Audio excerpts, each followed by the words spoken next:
Welcome. This is TrineDay's second roundtable of the Valediction series. This is called Afghanistan, America's Second Vietnam, 40 years in the making and beyond. My name is Bruce DeTorres. I have the honor of moderating. The roundtable series is called Exposing the Failure of Empire and Reclaiming the Narrative Creation Process. And this was inspired by the new book called The Valediction, NIGHTS of Desmond by Paul Fitzgerald and Elizabeth Gould, which is about America's exploitation of Afghanistan, which began in the 1970s. We're also going to discuss how the use of force makes rulers mystical imperialists, what that means and how that the use of force actually makes them insane, and how we must put an end to empire, the concept of empire. And we'll also talk about how Washington and Hollywood cast spells through the narrative creation process, propaganda to hoodwink and hurt people and nations. We expect to go around 90 minutes for the first half. Our panelists are going to teach what they want to teach and converse with each other, and then I'll invite everybody to participate. When I do, raise your hand or say my name to get your attention. I'll call on you. And then at some point, I'm going to thank you so we can move on to someone else. Please respect my requests when I say thank you. And our panelists are our host, Kris Millegan, TrineDay publisher, who has published around 150 books in the last 20 years. Information the corporate media won't touch, information we're not ever supposed to know. Paul Fitzgerald and Elizabeth Gould, who were the first American journalists to enter Afghanistan in 1981 after the Soviet invasion in December of 1979. I don't have my screen up right here. Did Jaweed join us yet? I've got to come click back. Is he here? No. All right. We expect also Dr. Jaweed Nawabi, who is assistant professor of economics, sociology, and international studies at the City University of New York, Bronx Community College. He's the co-editor of Real World Globalization and the co-author of an article coming up called The Making and Unmaking of the Modern Afghan State. And Jay Dyer was going to be here, but something came up. And I wrote a book, which you can read all about at my site, brucedetorres.com. So, Kris, we'll start, invite you, welcome you. Thank you for having the idea with Paul and Liz to create this. Why don't you tell us, please, what's in your heart and your mind about today's roundtable? Well, I want to thank everybody for showing up. I wish there was a couple other people here that were supposed to be here, but golly wally doodle all the day. We all have to deal with what we have to deal with. And, I found it very interesting that this roundtable ended up to be on October 13th, which is a date known in infamy about the Knights Templar, because they were declared illegal by the president of France on this day. And, we've been dealing with a lot down here on this planet here for many, many years. And there's been, we had a discussion the other day, and it came down, I says, the biggest problem has been the psychological warfare that has been foisted on us people by not just one person in the shadows, but there's quite a few organizations in the shadows with lots of different agendas. And, it behooves us people to try and figure out what's going on so that we can have a better future for our children, because that's what all of this is about creating a better future for our children. And so, we're going to talk about what has happened so that we can learn about where we are. But the biggest thing we need to do is figure out solutions. And, a lot of the solutions, people have been on this planet for quite a while, and a lot of the solutions have come about, but there are people that would rather not see us people live together in peace. They would like to see war. They would like to see continued war. And, what does war do? War creates problems. There's the old quote unquote blood feud. Well, if you kill one of my people, then I've got to kill one of your people. And it just goes on and on and on. And, the other thing is, in the trivium, there's a thing called dialectic dialogue, where basically it says, you have a problem. Well, let's sit around a table and figure it out and do something about it. So I'm very glad that everybody is here. And like I say, let's go towards solutions. Let's find out how we can, live on this beautiful blue ball going through space, okay, that has had thousands, millions of years of time, and to do what? Just so that we can sit around here and kill each other and do crazy things to each other? I really don't think that's why we are here. So onwards. Onwards indeed. And in pursuit of solutions, obviously, the first half of that is accurately diagnosing the problem, which is kind of the theme that we'll do for the first part with this conversation, and then hopefully spend the last half of it with everyone able to participate, asking questions and also, sharing what has occurred to you. Paul and Liz, it is your turn. So good to see you here again. And thank you for all you've done for decades to try to express what you saw, learned, and experienced about what was really going on in Afghanistan. Right. Well, I think Jawid is here. Right. Yes. I think that what Kris just said about, we want to find solutions. Well, our solution to finding a solution is first trying to help people understand what actually happened. And it turned out when we first got involved with Afghanistan way back, in 1979, 1980, we never imagined that we'd be sitting here in 2021. And it is the most important of subjects that we could face right now at a geopolitical level. But I want to really go into a personal aspect of our experience with Afghanistan. We were sent an email last week. I think it was maybe it was 2 weeks ago. Okay, it was from the sister of Seema Wali. Seema Wali was a woman that we worked with for years. We met her in 1998. She was the head of an organization named Refugee Women in Development. She was actually the first refugee to come to the United States in 1978.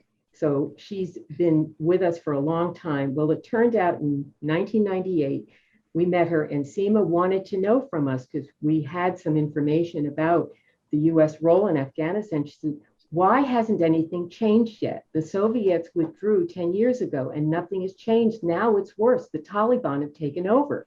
They started taking over in 1996. So we had to sit her down, and the first thing we had to explain to her was the outcome you thought they were going to support was never going to happen. What you're really living with right now is the truth. And that was in 1998. Well, what began to happen at that point really did change the dynamic. The international women's movement, especially the feminist majority, began to focus a lot of attention on the horrors that were happening to women in Afghanistan in 1998. This was something that was called gender apartheid at the time. And it really got a lot of attention. And this was a time when the idea of women's rights was being promoted heavily. It was very important for Afghan women to be treated properly. And the Taliban, once they took over, they ended education. So here we are in 1998, 1999. The movement actually was able to stop President Clinton from recognizing the Taliban, and it really changed the dynamic. And of course, we all know what happened in 2001. The Taliban were driven out of Afghanistan. Well, there is actually one other thing, though, I do want to bring up that happened in 1998 that is very important. It happened to be the year that Zbigniew Brzezinski actually did his famous interview where he acknowledged the fact that he actually tricked the Soviets into Afghanistan. And that was the first public recognition obviously from not just an official, but this was the official who actually carried it out. So this was a big deal. And it really is sort of a foundational piece. So here we are moving into 2001. The Taliban, of course, were pushed out of Afghanistan. we all now know that they ended up back in Pakistan. And the conditions in Afghanistan appeared to be gaining some stability, especially when it came to women's rights. When the Bonn Conference came, Seema was right there building the first Afghan women's organization as a part of the government. This was a very important step because of what had just happened with the Taliban. So here we are moving in what seems like a very positive direction. And then things go on and on. And here we are 20 years later, and the Taliban take over. And one of the first things they do is basically shut down the organization that Seema helped create at the Bonn Conference. And then they shut down the schools for the girls. So we're now looking at a situation where everything that was built up for the Afghans to believe in about what was going to be done for their country, that educating women was considered very important and natural. It was part of, actually, in the 1970s, early 1970s, I think it was something like 60% of the students at Kabul University were females. So this was actually something that was gaining momentum until, of course, Brzezinski was able to pull off his ability to draw the Soviets in and then create a whole new dynamic. So when we got this was an op-ed that Seema's sister had written. And what she was really saying in this op-ed was, what happened to the women's movement in this country? How come there aren't women like Kamala Harris and Jill Biden, who are actually screaming bloody murder, what's happening to Afghan women again? So this is part of the process that we were helping Seema understand. But unfortunately for Seema, this would have been, I think, in 2005, she was going into Afghanistan to continue her advocacy programs for helping women. And this was something that was actually part of an ongoing process to develop their communities and to help support them. And at some point, the Taliban got word of where she was, and basically they snuck back into Afghanistan. They set fire to the building that she was in. She had to escape. And unfortunately, she ended up returning to the United States with eventually gaining symptoms of a very serious neurological condition that eventually killed her in 2017. At this point, there is no absolute proof that she was actually poisoned, but there was no question they wanted to kill her. So these are the people now who are taking over Afghanistan.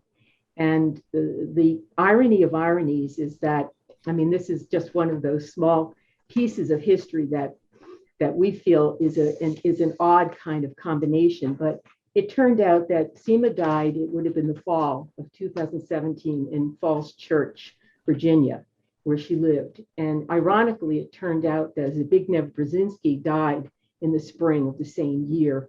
And we always kind of imagined, in the other world, Seema meeting up with Brzezinski. Here was the man who actually helped activate the destruction of her company, of her country. So here is the actual person dying within months of her in the same city. We just couldn't help but consider, this sense of the synchronicity being incredibly powerful.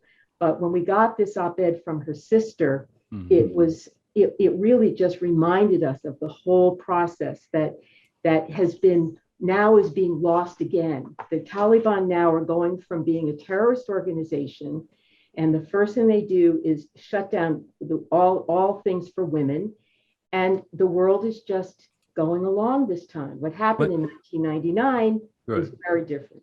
When did the op-ed come out? Just this summer?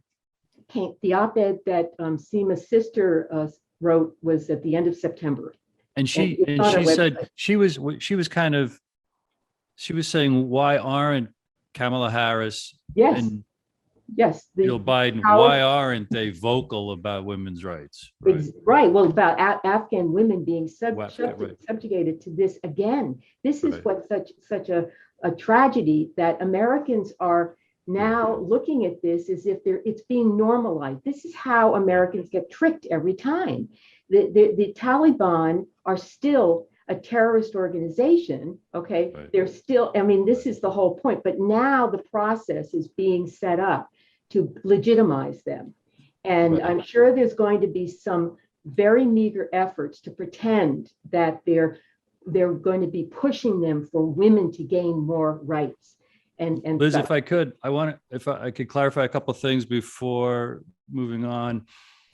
Brzezinski, did he have the sway over Carter to orchestrate events to lure and bait the Soviet Union to come in order to demonize the Soviet Union? So in the 80s, we could, quote unquote, win the Cold War by portraying the Soviet Union. You've taught us that the Soviet Union wanted to get out through the whole 80s. Did Brzezinski's sway over Carter stem from his long relationship with the Rockefellers generally? Well, those are things I could speculate on, but we can certainly say that he had clearly a tremendous impact. Speculate on, but we can certainly say that he had. Well, anyway, that Carter was certainly under his sway, and that he seemed to go along with everything Brzezinski wanted, and so at what point? Yeah, I mean, I certainly can't speculate beyond that. Well, I just for those who last month heard Brzezinski, how did this one man? I'll just seed for everyone his relationship with the Rockefellers and Carter's grooming by Rockefeller's Trilateral Commission. Just so, like, why did this Brzezinski have such a Svengali-like, and also how you told Salima's sister that this was always how it was going to end. It's, believing kind of the false promises of the United States doing things to, quote unquote, help Afghanistan. We've certainly seen how that can play out. I want to welcome Jawed. You can and should unmute yourself. We read your bio a little bit earlier, and we reminded everyone we're exploring how the use of force turns our rulers into mystical imperialists, and it actually makes them insane. And we're reviewing the need to end the use of force and empire, and also focus on some kind of solutions. But please, you just heard what Liz was sharing about Afghanistan, and the floor is yours to teach us what we need to know, Jawed. Thank you. Sorry for my apologies for my slight lateness. There was some technical issues again where I'm living with the internet connection, but I got it correct. So thank you again for this invitation also. And it was Paul and Liz always have very powerful, insightful observations of what's happened in Afghanistan in the last 40 or even more decades.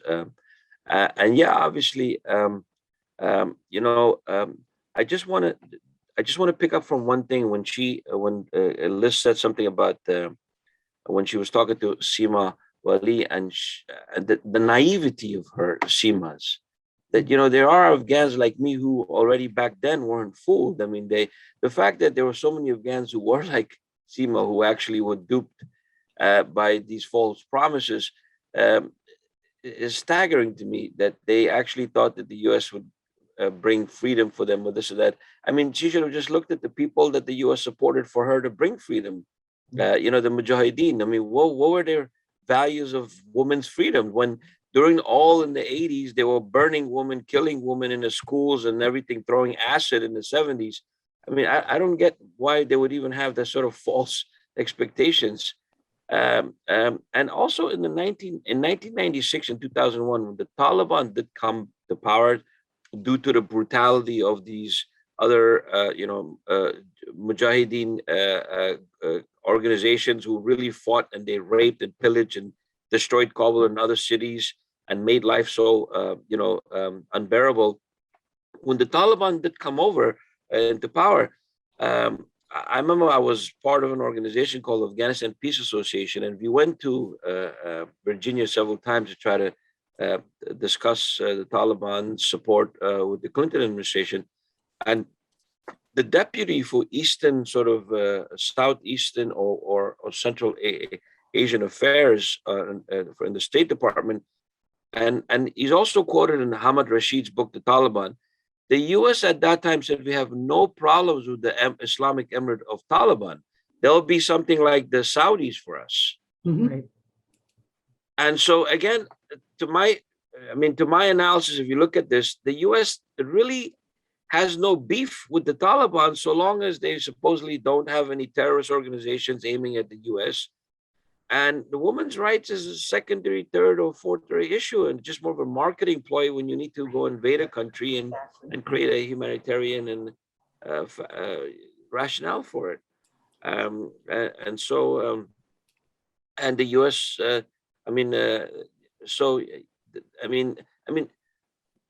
If we just think about the last 20 years, right? If you would want to fight terrorism,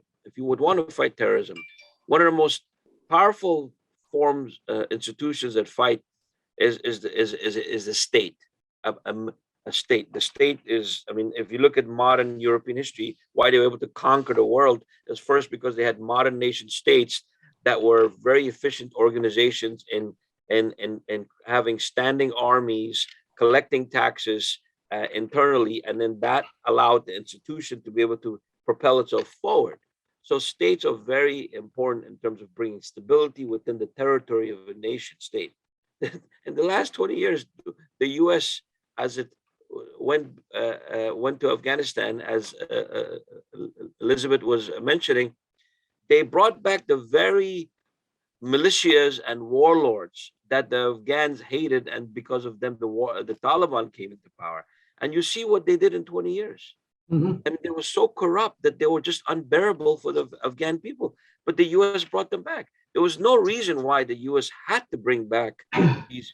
Like Americans might get this impression that as a country, we just might not have qualified people to run our country.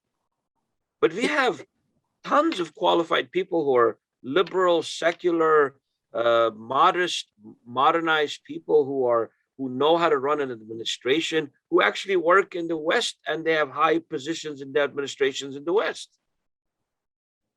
And they could have tapped into that professional class of Afghans who would have brought back state development, but obviously moderate reforms, independence, and space for women's rights, but something that was not superficial just in Kabul in the 20 years as a sort of optics for the West, but something that would have deep roots that would grow and stabilize. And so when the US did pull out, the country would be able to sustain itself.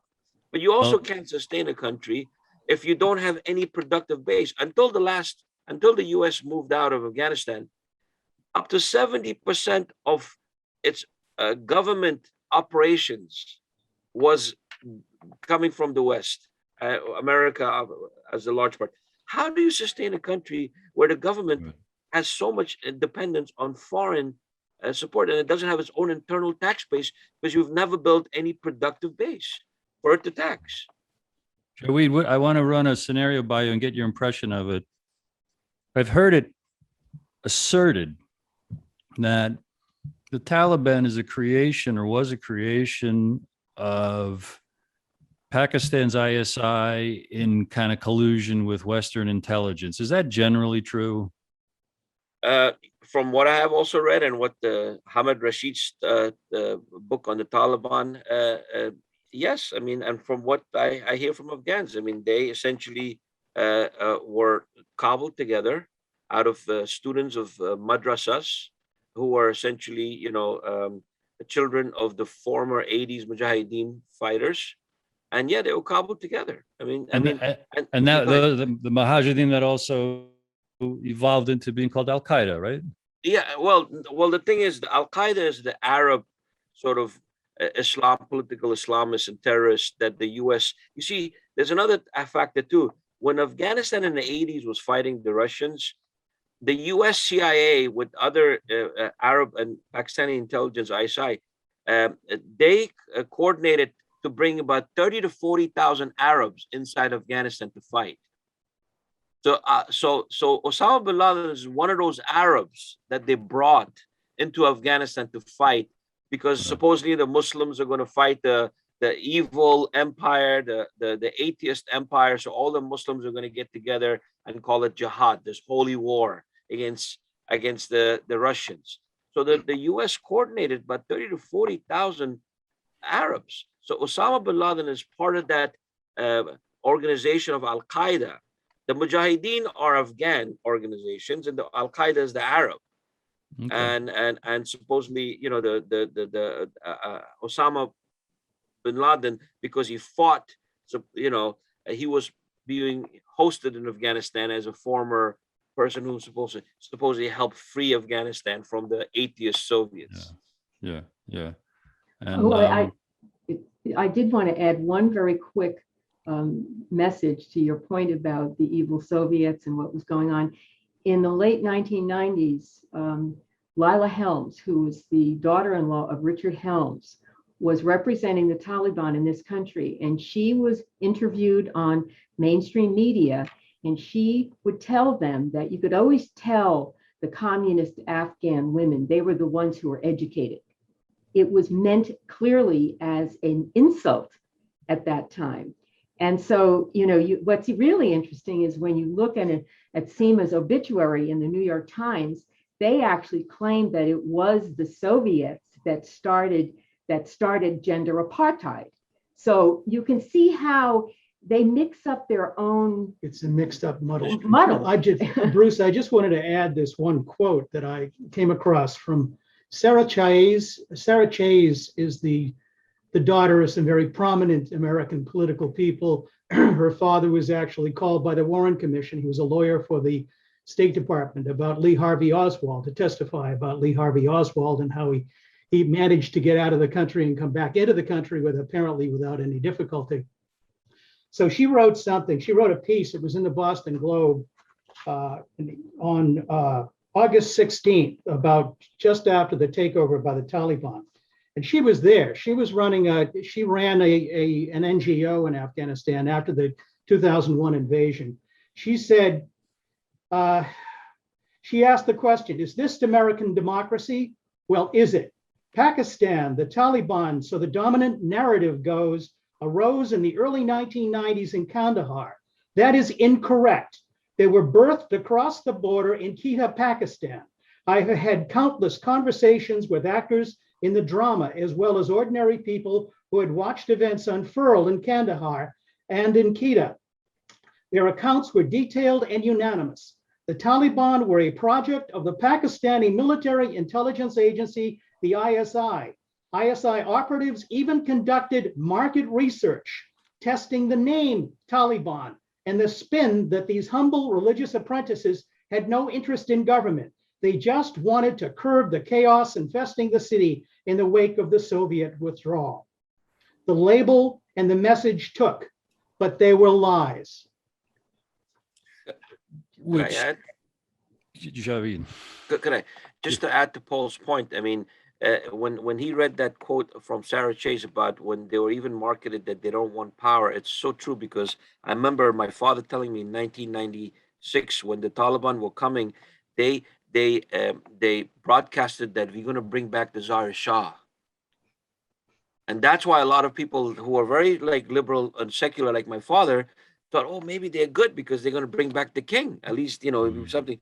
That's how they tricked people into accepting the Taliban. Exactly. When they're Puritan, they're very pure Muslims who just want to bring stability and get rid of the theft and everything. And they're going to bring back Zahir Shah, meaning the king, you know, the former king who escaped in 73 after. So I just wanted to add that. And Sarah Chase is, you know, lived in Afghanistan for a long time in Kandahar, and she speaks, I think, Farsi Pashto. And she was also advisor to the one of the generals who was based in the U.S. in Afghanistan. So, and Kris, I see your hand. Yeah.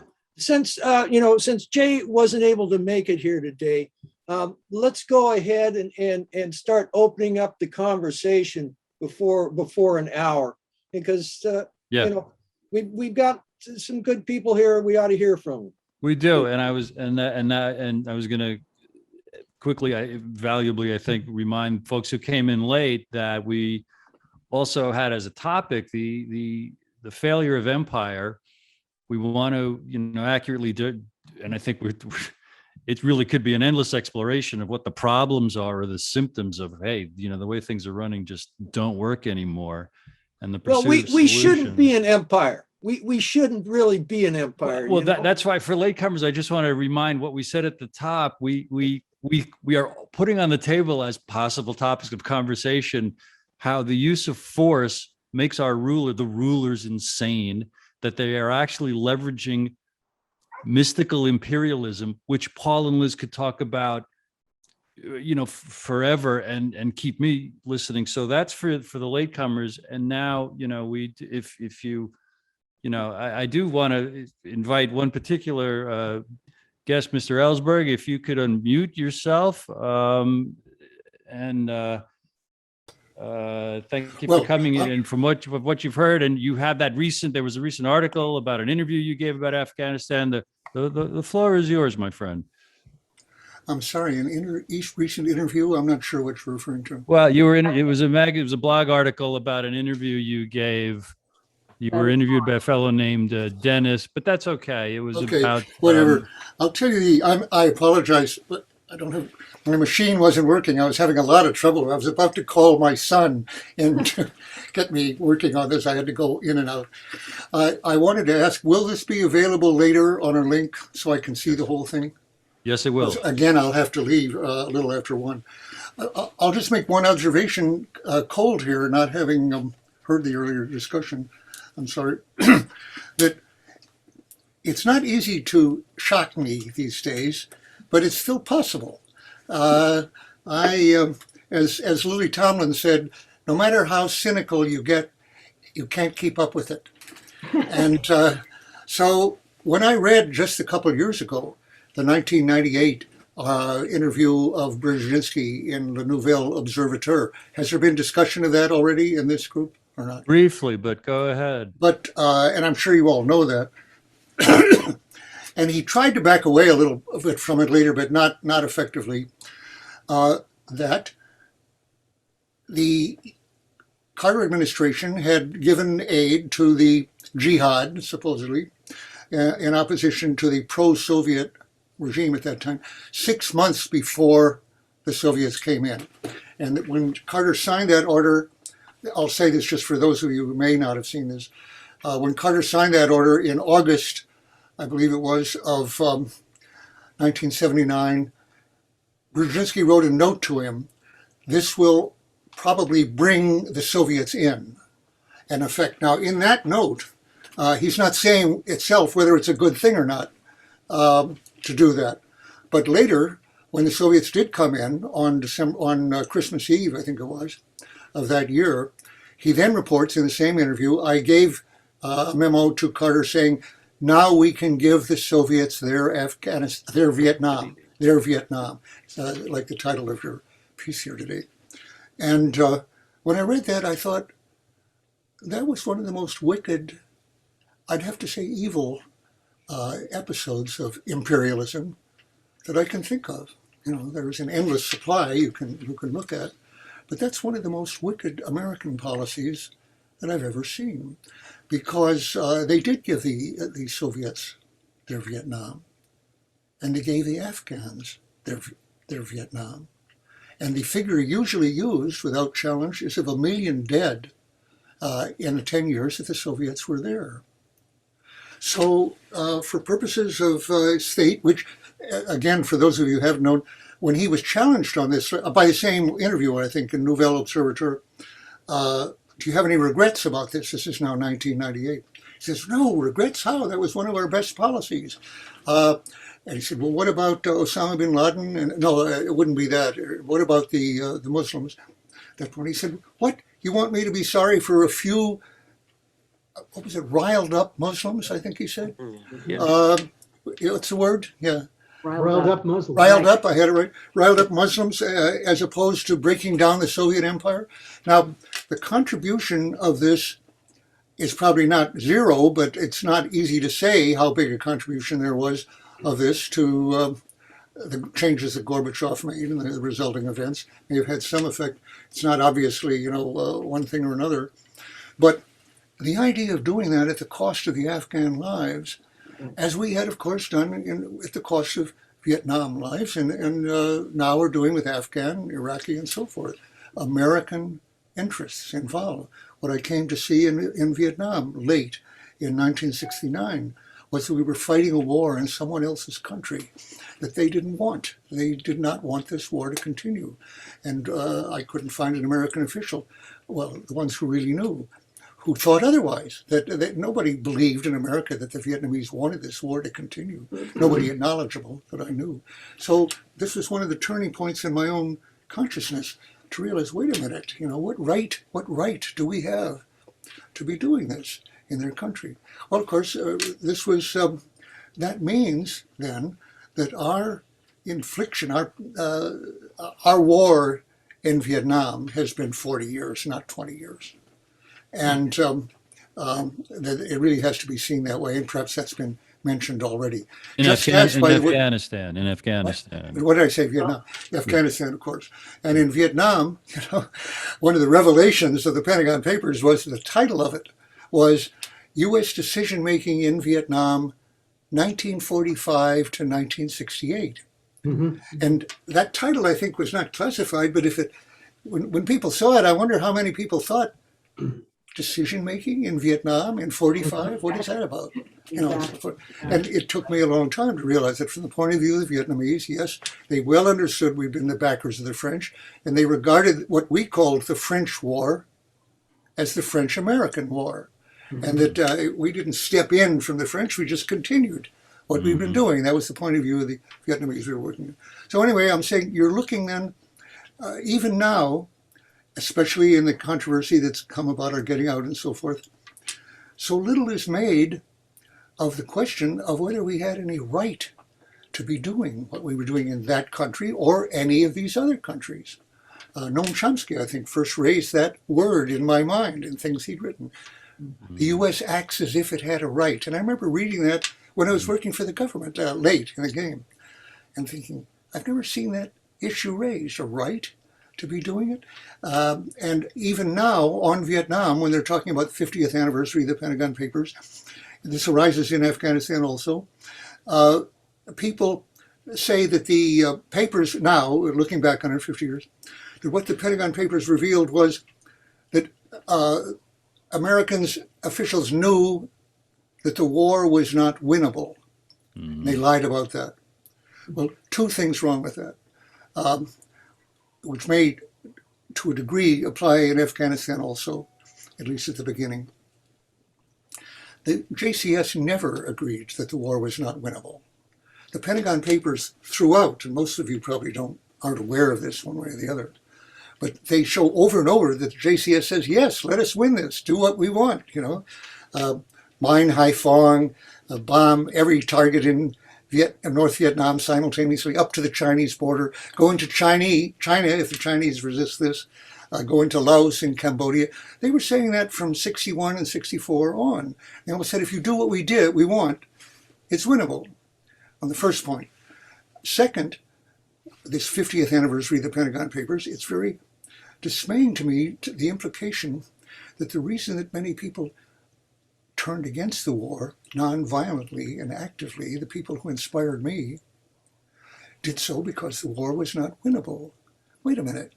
5,000 Americans went to jail to resist that war for nonviolent draft resistance. Did one of them go to prison because they thought the war was not winnable, or that was the issue on their minds? Mm-hmm. The war was wrong.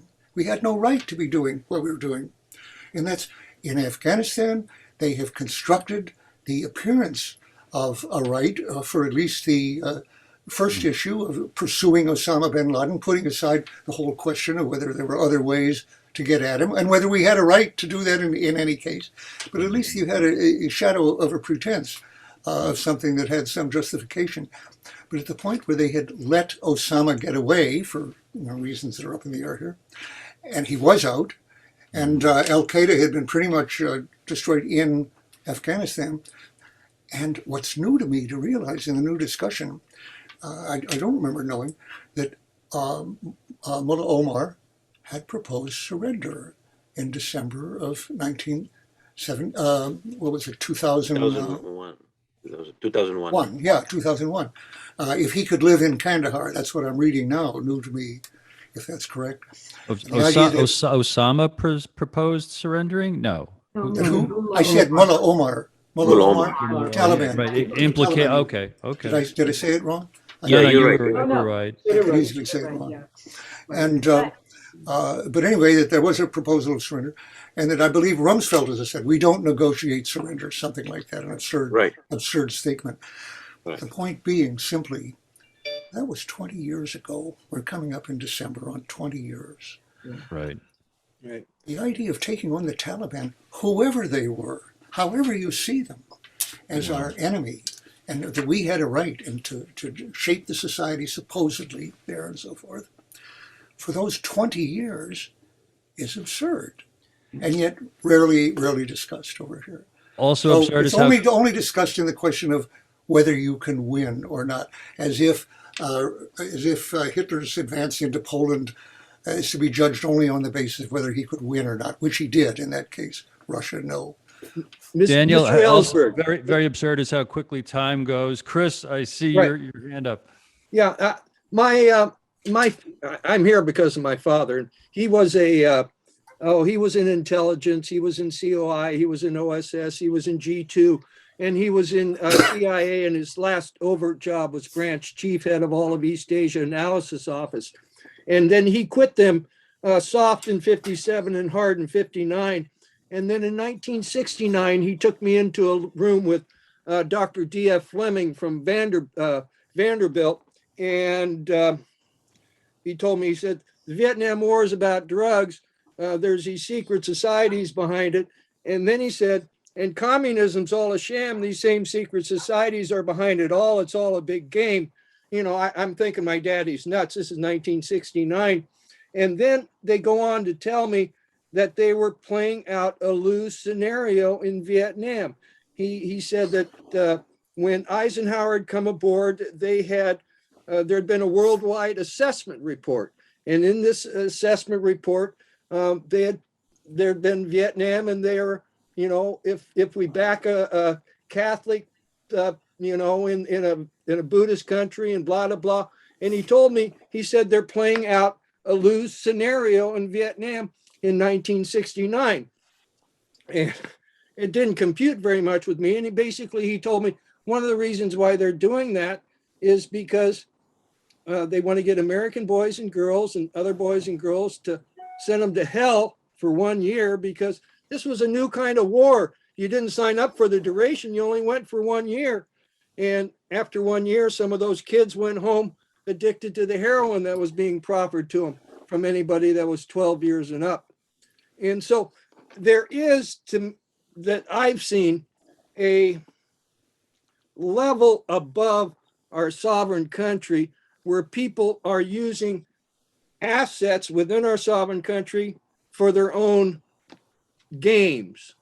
I mean, I know it sounds nuts. I mean, I've been called all kinds of names, but the thing is that the, you know, I've looked into it, and I keep finding confirmation of what my father told me. So there were some people that were looking to play Vietnam out as a lose scenario, and they knew about it in late 1960s.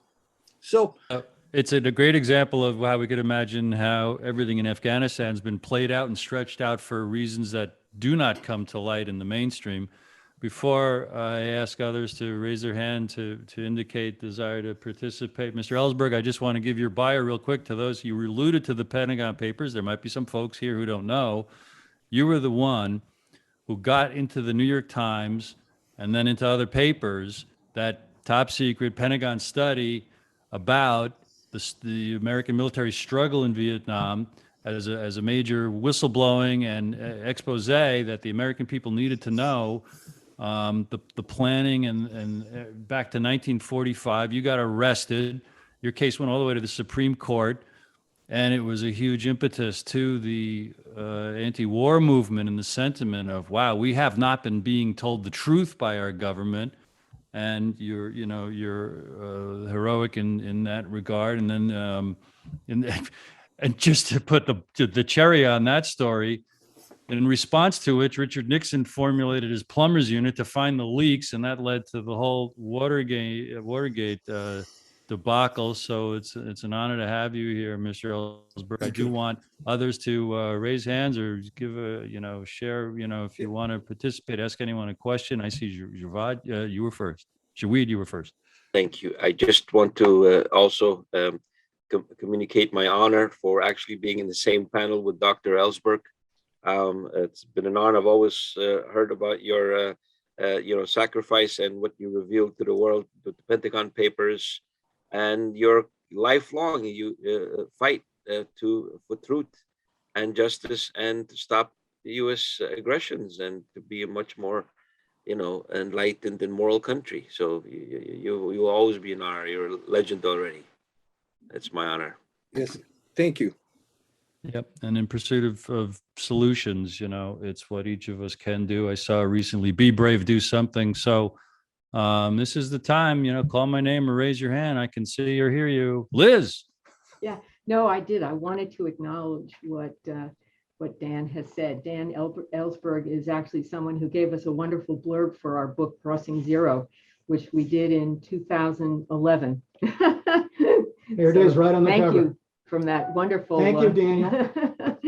Belatedly, I guess. Right. No, yeah, the thank you probably is belated. Yeah. That's why I'm here today, because I've learned so much from you two, your writings and the book. So I want to hear, and I will replay all this to see what I missed. But Right. you've really been tremendously illuminating. I did want to make a point about the work we've done, and I think especially with what's going on now with Julian Assange, and I think your concern about the circumstances and the willingness to push this to whether they're going to try to murder him or they're basically going to bring him to trial here, and it's clearly, it's going to put the entire concept of journalism on trial, which has clearly been the process all along. But I'd like to make this point about all the work that we have done. We have never had to use classified documents to make our case. And I think that's something for people to consider. There is such a wealth of absolutely incredible research that has been done by all kinds of people.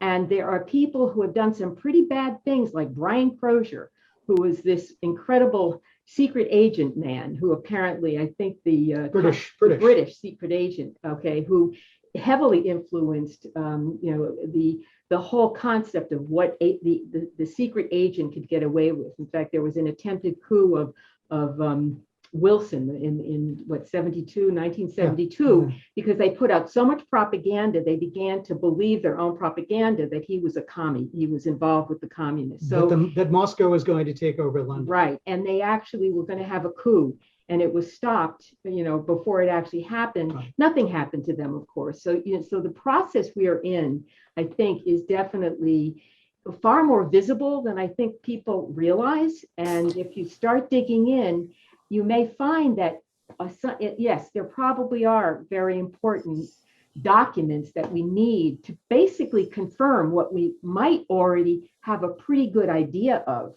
But, there's a point at which, the idea that we can only, get the clear picture by getting into their files and really seeing the A's and B's and C's. Because in many cases, the people have been hiding their malfeasance. And in some cases, it turns out when documents are revealed that, they're really just covering up their own corruption. And Liz, exposing the corruption is a huge part of our challenge to anyone who can hear this at any time. There are a lot of authors on this thing. Sarah, I want to introduce Sarah Whalen. You raised your hand. What do you want to share or ask us, please? Well, first of all, big shout out to Daniel Ellsberg, of course, a hero of, my youth when I was in high school. Just a big standard bearer for truth. Excuse me, Sarah, one second. Everyone else, please mute yourself. We've got background noise. Sarah, if you've got background noise or anything else on, it's time to turn that off. It's probably, I'm in a public place. I couldn't be in my office. Then, They're having a big law meeting. then It just to be really quick. no rush. I think one of the things that I note about Afghanistan, I mean, apart from all the money that has probably been made the same way in Iraq with the military industrial complex and the individuals who've gotten extremely wealthy off of providing munitions, creating munitions, that kind of thing. Afghanistan has a lot of mineral wealth that has not been exploited. And China, now that the United States is out, China is getting ready to move in to exploit that mineral wealth. And it makes me wonder, if the Biden administration, with its, really just sudden dramatic pullout, doesn't have this in mind. And again, it's a matter of individuals becoming extraordinarily wealthy off of a terrible situation. And, yeah, go ahead, I'm done. Well, I just wonder who, Paul, Liz, or Jaweed, do you want to reply to that concept? The mineral wealth in Afghanistan is very well known. We actually met the guy who was responsible for the United States government for going there and essaying what to do about it. And he said there's an enormous amount of it there, but it's very difficult to get to. And it's very hard to get out because it's in places. Afghanistan is a very, very mountainous country. It takes days to get from one side of the country to the other. You're dealing with a hostile environment. You're dealing with hostile tribes. In many cases, you're dealing with a lot of people that just don't want you there. And so it's not simple. It's not easy. And so even with the Chinese there, I mean, the Chinese are having their own problems with the Uyghurs in Xinjiang province. Yeah, by the way, I want to quickly just tell one story. We think it's very important to make the point. It was, in fact, in the Xinjiang province that the Mujahideen were being trained, during the jihad, in the 1980s. And we suspect that some of the crisis that is actually going on in Xinjiang province could very well have been, it actually activated, during the 1980s when the training was going on. And the Chinese were working with the Americans at that point. So I think, you can begin to see how the game goes back and forth, and they work with them and then they become the enemy. And, now China, of course, is considered World War. Well, I don't know what war we're up to, but, that's the next target is China. Just to finish off, Bruce, I'd say it's probably easier to mine an asteroid right now than it would be to get that stuff out of Afghanistan. It's just a very difficult proposition. But what about the idea, Sarah, suggesting that we might be intentionally backing off to let China equip themselves with it, and then we could demonize them for something? Oh, sure. Yeah. I'm sure that there is a deal, a background deal that's been made. These things we were told many, many years ago that whatever doesn't make sense on the outside, it's all internally consistent. And we discovered that even from, when we interviewed Chuck Kogan from the CIA chief of the Directorate of Operations in Near East and South Asia, came to an event when our book came out in 2009. And he said, what you said about the Soviet invasion? Yeah. Well, we know they didn't want to go in, but they went in because they got made to. He said, but that whole idea of Brzezinski drawing them in, I just don't believe that. So anyway, so we went back. I said to Liz, we got to talk to this guy, And so we went over to his home, and he was very gracious, and he allowed us in his home one Saturday afternoon, and we interviewed him for hours. And he said, as the camera rolled, he said, "Can I tell you something about Brzezinski?" And I said, okay. He said, well, I told you that there was no way that Brzezinski actually lured the Soviets into Afghanistan. He said, Samuel Huntington passed away, and they had a memorial service for him about 6 months ago. And he said, Brzezinski came up, and I'd never met him before.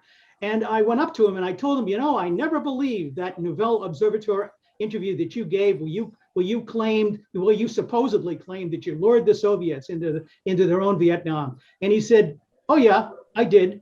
He said, you didn't know what was going on. And we got that on film. We got it on tape. And he said it willingly. He said it quite gleefully, actually. He got it off his chest. He said, yeah. He said, so this is the guy. He's equivalent of a 3-star general.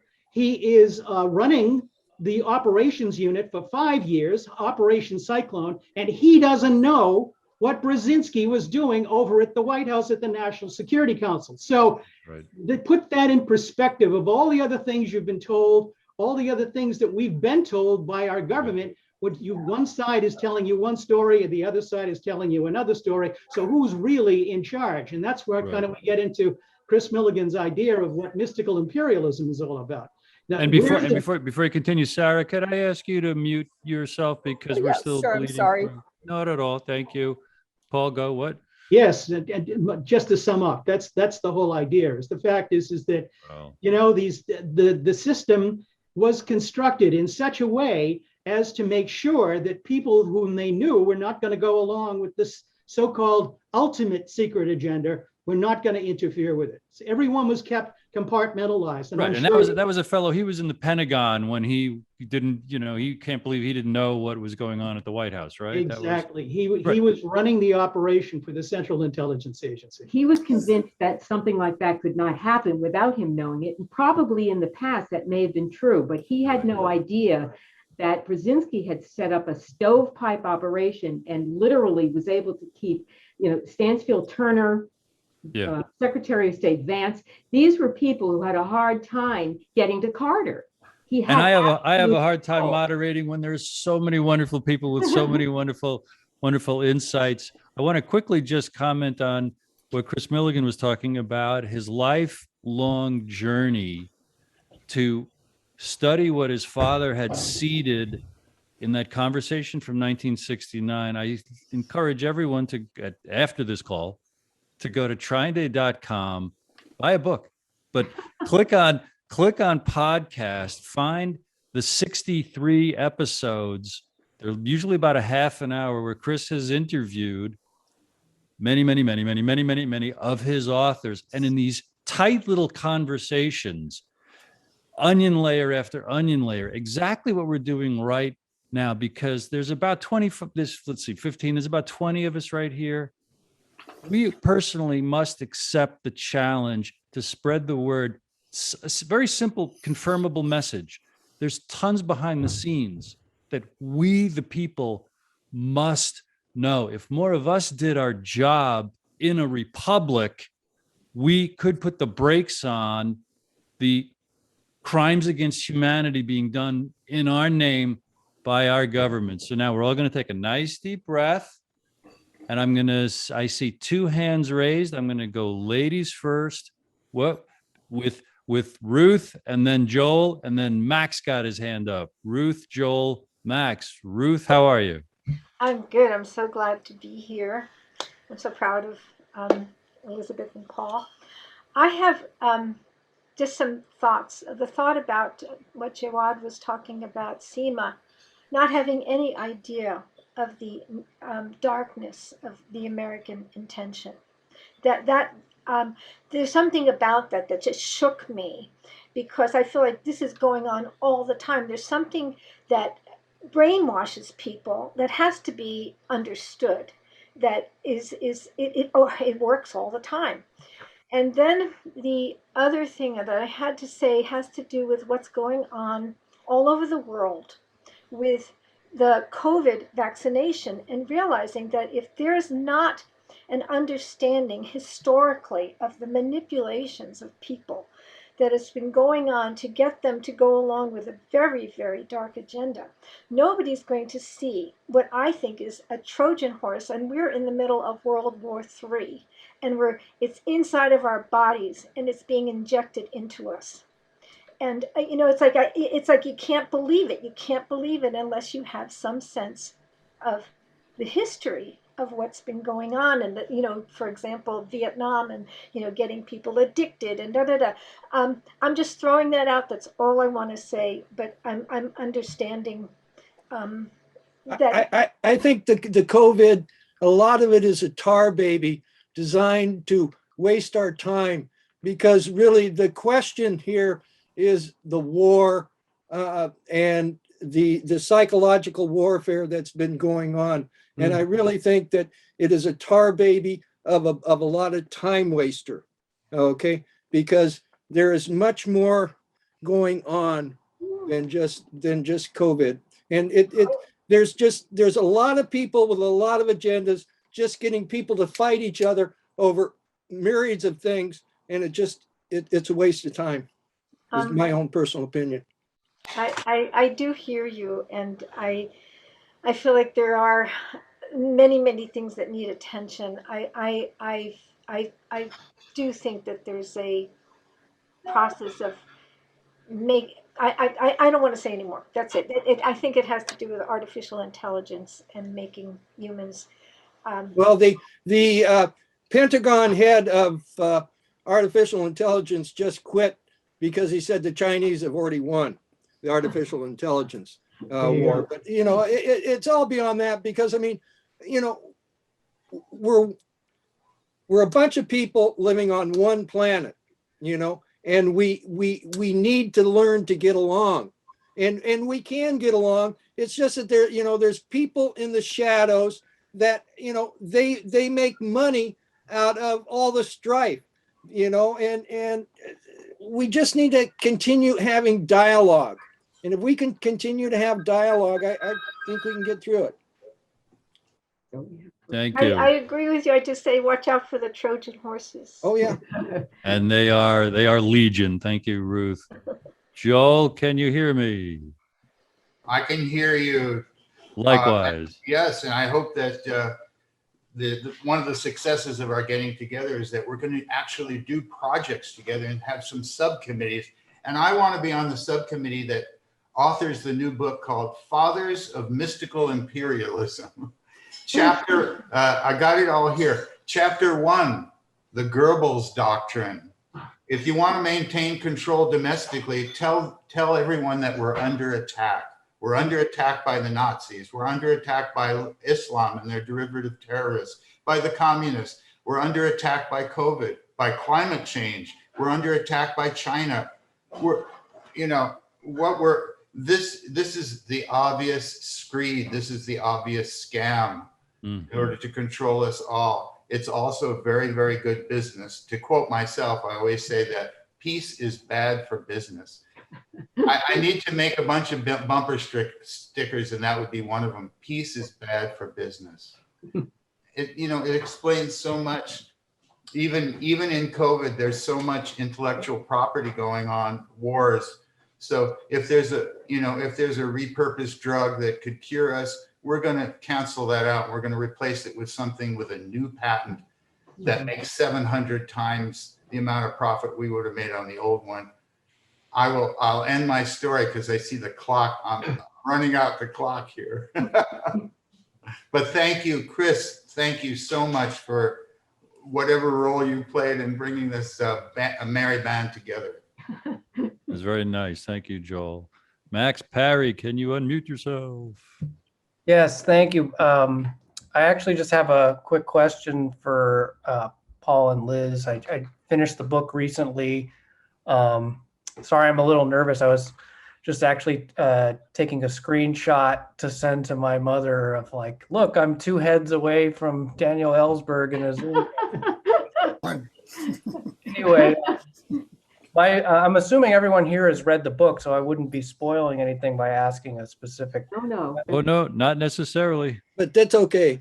That's okay. That's okay. Okay, well, I guess one thing that's been haunting me since I finished the book, it's an incredible read, by the way, real page turner. And in addition to just being, very revelatory about the whole history of Afghanistan and how we got from point A to point B, it also, just as a dramatic narrative, the way it's told is incredible. My question is, this mysterious Desmond Fitzmaurice figure that you encountered on these 3 occasions, I have to ask, did you ever follow up afterwards or ever come to really identify this person, or did you ever hear from him again? Was there ever a 4th night of Desmond, I guess is my question.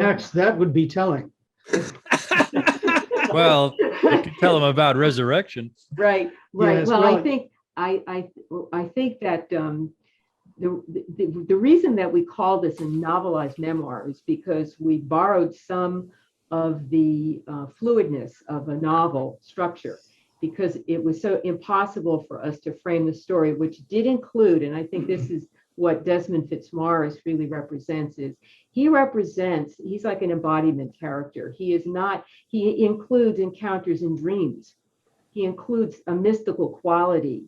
And but it's all real. It's all based on people that we have met, we have known. I mean, we went to Ireland in 1997 to trace family relations back in the southwest of Ireland. And my father's cousin said, if you're going to write about the Fitzgerald family, you have to meet the knight. And I said, okay. And 2 seconds later, the phone rings, and it's the Knight of Glen calling. And he said, I'm out on the road right now, but you can come and I'll be back at the castle, in quotes, in about 20 minutes. So my father's cousin, Greta and Willie O'Rourke, they owned a little pub in this little town called Abbeyfield. We jumped in their car and they drove us over to the castle. And I said, "You're going to stay?" And they said, no, this is for you to do. This is your quest. So anyway, we go into the castle. We meet the knight. He comes back, and just these little things. So he comes in and we talk, and I hand him a genealogy that my uncle, who had worked for the State Department, had put together very laboriously. And so anyway, we meet him and he talks about the crushing. There were 2 branches of the Fitzgerald family. The Leinster branch around Dublin had wars with England and the early on in the Henry VIII. But when it came to the Desmond Fitzgeralds, our branch of the family, they really went to war, and they were basically banished from the kingdom. And that's the same Fitzgerald family that JFK derived from. Okay, my grandfather and JFK's grandfather were cousins. They both came from the same area. They both farmed the same land for the same baron. They did the whole 9 yards on it. And what could they do with 30 seconds, Paul? What can they do with 30 seconds? Oh, excuse me. What can you do with 30 seconds? At any rate, yes. What? Go on. Yeah. So what happened? The Black Knight. So we get home and we discover that the Knight of Glen is the Black Knight. Well, and this is for real. I mean, honest to God, there's white knights, the Green Knight and the Black Knight, and he's the Black Knight in the Fitzgerald family. It's a hereditary knighthood. Right. And so that even launched it into further. The character of Desmond Fitzmaurice is a combination of my own alter ego, as well as a number of conversations we've had over the years with ex-CIA people, State Department people, people in the peace movement, people in HAIR, people in Jesus Christ Superstar. When I was in Jesus Christ Superstar in 1971, 1972, they referred to the people, the British guys who came in and the Australian guys that came in, they referred to them as the Velvet Mafia, okay? So I got this whole background of what was going on in Britain, where they came from, their relationship with the world, etc. So that's my take on. I hope that satisfies your question. No, I mean, I love that you kind of, as you're reading it, it's sort of left open to interpretation how much of this is based on a real person or not. So but it was just, then Max, did you catch that it's book 1? There's going to be a book 2? Yeah, and I'm really looking forward to it. Well, as are we all. Thank you so much. Any other? See. The Fitzgerald gets us into the mystical part, because again, it's part of my posit that, these people out of the shadow, one of the things that they did was they killed our president. And, it wasn't just a simple act, but it was a magical act of killing the king. You kill the king and you take his power. Okay. And other acts such as 9/11. Mr. Ellsberg, excuse me, Yes. Kris. Mr. Ellsberg, if you're leaving for good, Yeah, he is. Yeah, he had well, to you might go. want to turn his camera and transmission off. Well, he said he had to go somewhere at 1. Yeah, But right. Well, that'll cut off when we cut He'll off. be able to sit in his chair. I thought I could catch him. Sorry, Kris. Sorry. that's okay. But and It this was a gets us magical act. Yeah. into empire and let's we are people, we live in sovereign countries, and we don't need this empire. We were taken to empire by the secret societies. Mark Twain got himself into real trouble in talking about it. But and empires run by corruption, and empires, they always end and stuff. And we need to do something different. So I beat that horse over and over again. And I want to, if I could, Kris, just on what you said about, there's some folks here who might hear your claim the JFK assassination was a magical act and think, what?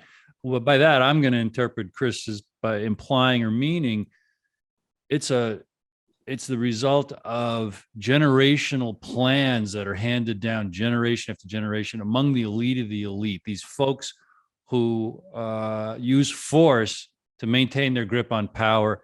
And all this, what we the people must do is dig to find the truth, share the truth, to try to expose how unfairly they are wielding that power. Joeed, I want to throw it to Sarah. You had your hand up in an icon and took it off, but you were next if you have something to share or ask. Sarah, did you? Well, I just wanted to say, it's well known that, of course, the rare earth minerals, these are all very difficult to mine just about anywhere, but they are definitely needed for modern life. And so somebody is going to exploit that in Afghanistan. It's one of the largest deposits of rare earth minerals. And if you look carefully, you'll see China has been exploiting it. And because they have big resources and these things are sold on world markets, they tinker with the United States every year. This is a big, great power game being played out in a very new way with natural resources. They control the minerals, very similar to what the Soviet Union did with the United States for many years, but not so much rare earth. They had, other minerals that we needed for munitions. It's a very, very important story to follow for more people to be aware of. Sarah, if I could thank you so much. And Joeed, you have. Thank you. Yes. Yeah. I just wanted to second Sarah's point before I make my own point. Yeah, you're right. Sarah. Afghan minerals are going to be essentially used up by China, but let's just see if China's record will be better than the West's record in terms of at least developing certain parts of Afghanistan. But it's to be seen, as Bruce mentioned. But yeah, those resources, they might be hard to get into, but they're not going to be just left under the ground. There will be attempts, and there have already been attempts to, even in the 20 years where the Taliban mine certain areas of Helmand and other areas, and they sell that as part of their financing. But I just wanted to go back to the book, the book that Elizabeth and Paul wrote, and what I really find amazing, and I've read just the first 90 pages of the book, so I still have another 100 pages about to go. But it is such a fluid read. It's such a pleasant read, and so powerful in its revelation. A lot of the stuff that they mention here. Obviously, having followed the other literature, the other writings, but if anybody who doesn't know a lot about this area on Afghan history or the Cold War and Brzezinski's role and all that, this is such an easy read. What I also like about this is the spirit of Paul's objectivity. Those journalists, we research journalists that we desire to have in the world, where they're objective and they don't go with my country right or wrong. I want to find the truth. And so many obstacles gets in his way to prevent him to be able to reveal what he thinks is, I want to show what the story is. But Dan Rather and the sort of the U.S. media, you see how much they try to curb or mold his story in ways that distort what he's attempting to do, which is a true professional journalist who wants to go and do good. And you get that too. That's another element in the book that one has to also think about, given the crisis of journalism in the U.S. And the West overall, and the prosecution of people who do reveal the truth. So that's another element in the book you get, especially in the first 90 pages. Besides all the revelations of the U.S. role and how the slow sort of how it slowly merges and starts this massive international conflict with a local regional issue, but also the way Paul and Liz essentially go about just doing their basic objective professional duty of trying to find what's going on in this country, okay, the Soviets and the Afghan government didn't let journalists for 14 or 16 months, and they are the first to get this permission. And then they go and they find out and they bring back a story. But again, you find in this book the level of censorship, as Paul says it, somewhere in the book, it talk about it's intense. It's a real struggle that they had to try to bring it to the mainstream and how they were squashed. Weed, I want to move on to another question if I could. I want to thank you for that. Watching the clock as I am, and I got all day. But before we end, I want to ask Liz and Paul Carol Brule had some questions in the chat. Oh, I missed right. those. Yeah. Hi, Carol. Did you want to ask your questions, Carol?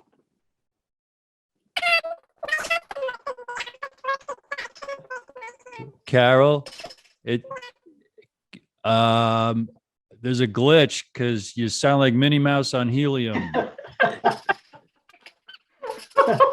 Can you try again? Well, I can read the questions. Yeah. Carol, we're going to read the questions and ask you to remute. Kris, go ahead. Okay. It says, Russian TV. Okay, Carol says, Russian TV asked me recently about the events in Afghanistan. Do you think that now the drug trade there has been privatized by forces more powerful than the U.S. government?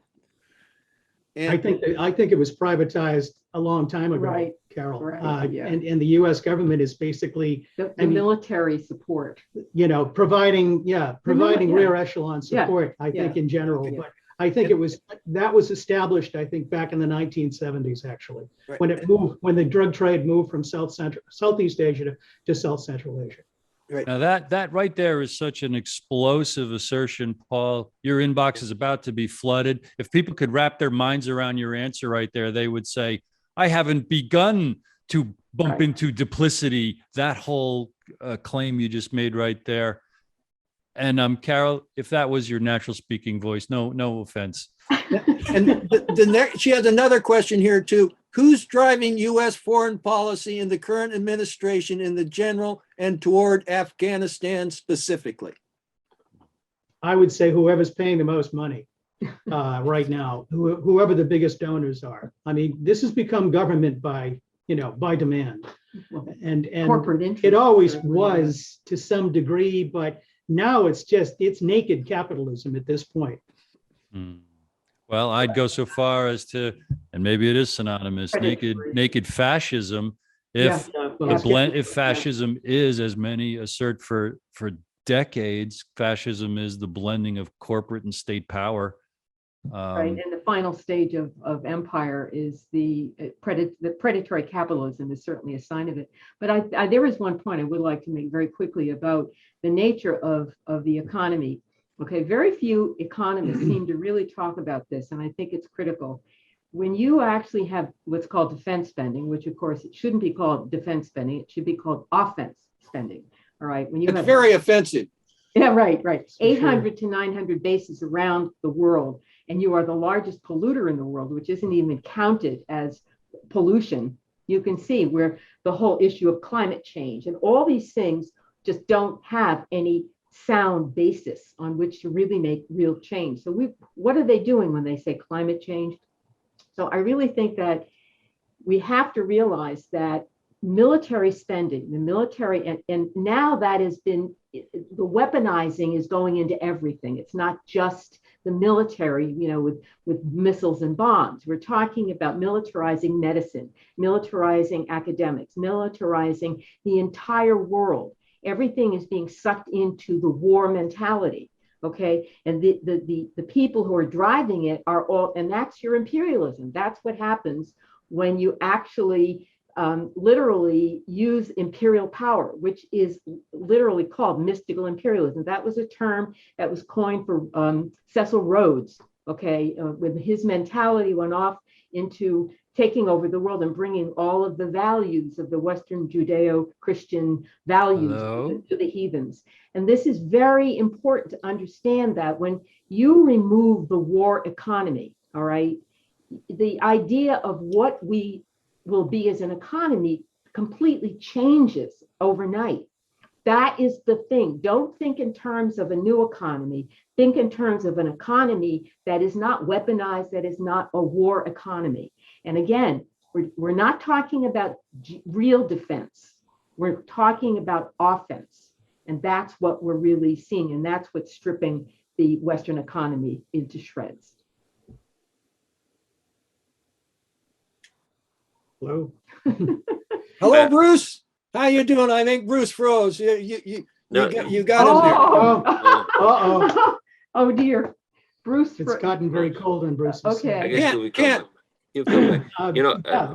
To Paul, to Liz's point, I about a year ago or so, I think Trump reached out to Carter about China, but why is China progressing so fast? And Carter replied back to Trump saying that, in the last 50 years, we've had so many wars, trillions of dollars we've wasted on wars instead of productivity and developing our infrastructure, whereas China has not had one war.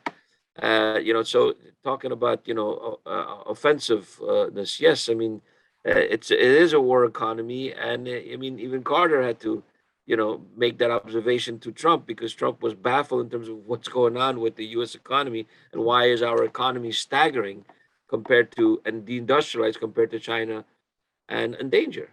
Well, the numbers are significant. If you go back and you look at the amount of money that was being put into the defense budget back in the 1950s, and not just building tanks and weapons and things like that, but the research that was going in. It was more than half the research was that the United States was spending in the 1950s and 60s was going into military research, and which of course we got the trickle down effect. By the time we get to Reagan, we've got, cell phones and, and the internet and those kinds of things. DARPA's beginning to develop these kinds of advanced technologies, but we're only getting, a sliver of what is a huge, huge investment that we don't even know about. I mean, when Rumsfeld got in there, one of the things the speech that he gave on the 10th of September in 2001 was that how many trillions was it he couldn't find?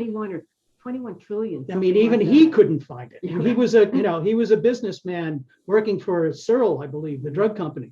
He couldn't find the money that was missing. So, it's so enormous, it's so big, and we really are at the tipping point at this moment. Right. Well, I think that, and again, just to give a perspective, okay, when we first got involved in the Afghan story, it was in the 1970s. Carter gets elected. The whole thing is peace. We're supposed to be reinvesting in the Main Street economy. And what really happened when Brzezinski was able to pull off his little coup and draw the Soviets in and then turn that whole thing into they want to take over the world, what Brzezinski did was establish a foundational structure for the neocon agenda to literally get inside the entire bureaucracy. And that's what we're suffering from now. That has been with us since then. They were not, the neocons were very influential, but they were outsiders.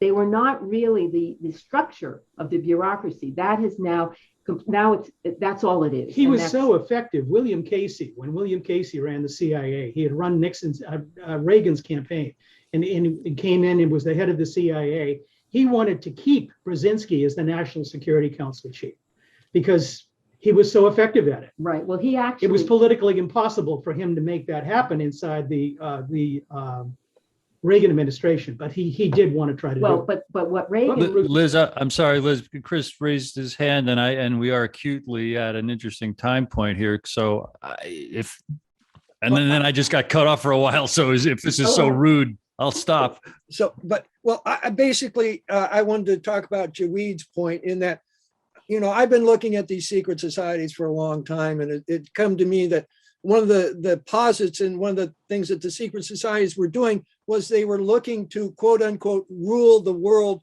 through China, okay? Because you had, when Nixon opened up China, they first sent in this gentleman from North Carolina, but then very soon you had George H.W. Bush going to China, and his brother Prescott Jr.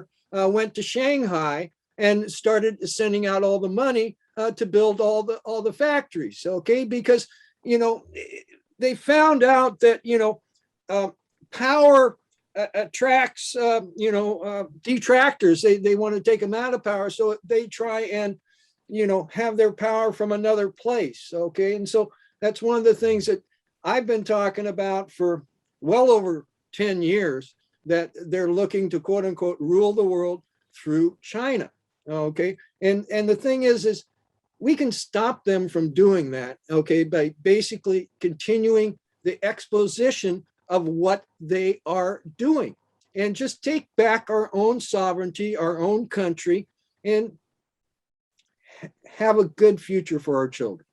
Use it, and do it through China. So China's their beard. China catches the arrows. China's the faux bad guy. Yeah. Is some of that right? And then they can get us to, you know, fight them, Yeah. and, you know, and then we don't like them and they don't like us, and, you know, and they've got their truck to go down the road in. Is some of that plan to rule through China in Sutton's book, America's Secret Establishment, by chance, Kris? No. No.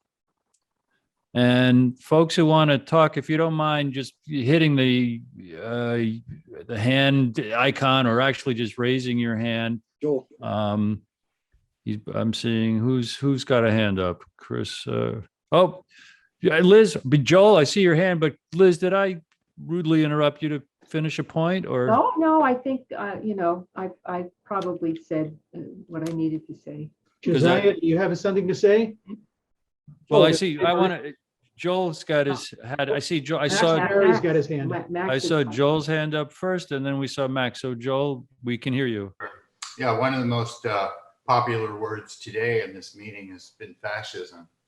And there are no monarchs around. You know, there are no big fascist monarchs around. There are no swaggering dictators around who are practicing fascism.